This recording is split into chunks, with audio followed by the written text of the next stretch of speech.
അത്ഭുതങ്ങൾ തീർന്നിട്ടില്ല, അടയാളങ്ങൾ തീർന്നിട്ടില്ല കാലത്തിൽ ഈ ലോകത്തിൽ.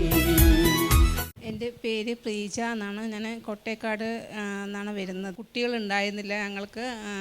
17 വർഷമായിട്ടായിരുന്നു കല്യാണം കഴിഞ്ഞിട്ട്, കുട്ടികളുണ്ടായിരുന്നില്ല. അങ്ങനെയാണ് ഞാൻ യേശുവിൻ്റെ അടുത്തേക്ക് വരുന്നത്. നമ്മുടെ അവിടുത്തെ ഒരാൾ ക്രിസ്ത്യൻസ് പറഞ്ഞിട്ടാണ് വന്നത്. ഒരു തവണ പ്രഗ്നൻ്റ് ആയി, പക്ഷേ അത് ക്ലിയർ ആയില്ല, ശരിയായില്ല. പിന്നെ അതിന് ശേഷം ഞാൻ ഒരു പ്രാവശ്യം ഇവിടെ വന്ന്, അച്ഛൻ ഇവിടെ കുർബാന ചെല്ലുമ്പോഴും എൻ്റെ കണ്ണിൽ കൂടെ ഇങ്ങനെ വെള്ളം ഇങ്ങനെ വന്നുകൊണ്ടേ ഇരിക്കുകയായിരുന്നു.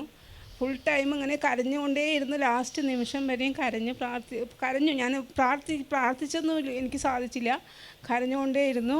അതിനുശേഷം ഞാൻ എറണാകുളത്ത് സബൈൻ ഹോസ്പിറ്റലിൽ പോയി ട്രീറ്റ്മെൻറ്റ് ചെയ്തു. ആ മാസം തന്നെ പ്രഗ്നൻ്റായി. അവിടെ തന്നെ ഇരുന്ന് പ്രസവിച്ചതിന് ശേഷമാണ് ഞാൻ ഇങ്ങോട്ട് വന്നത്.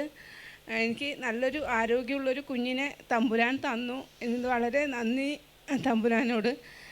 ഞാൻ ഇനി ജീവിതത്തിൽ എപ്പോഴും യേശുവിൻ്റെ മാത്രം ഭക്തിയായിരിക്കും.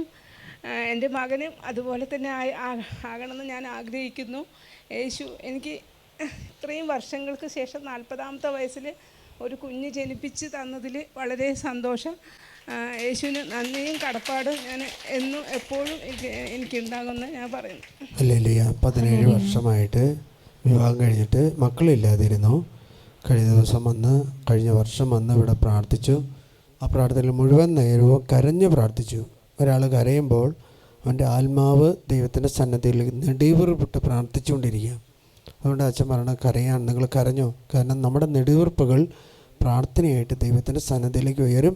അത് കൃപയായിട്ട് നമ്മുടെ മേൽ ഇറങ്ങി വരും. ഹല്ലേലൂയ. ഹോസിയ 14:7 നമ്മൾ കാണുന്നുണ്ട്, നീ ബെഡിൽ ചെന്ന് കരയാതെ നീ എൻ്റെ സന്നദ്ധിയിൽ വന്ന് കരയുക. നിങ്ങൾക്ക് ബുദ്ധിമുട്ട് വരുമ്പോൾ കർത്താവിൻ്റെ നാമം വിളിച്ച് കരയുക. മറ്റുള്ള മനുഷ്യരുടെ മുമ്പിലല്ല കരയേണ്ടത്, ദൈവത്തിൻ്റെ മുമ്പിലാണ്. ആ പ്രാർത്ഥന കേട്ടു. ഒരു കൊച്ചിനെ നൽകി, ഒരു ആൺകൊച്ചിനെ നൽകി കർത്താവ് അനുഗ്രഹിച്ചു.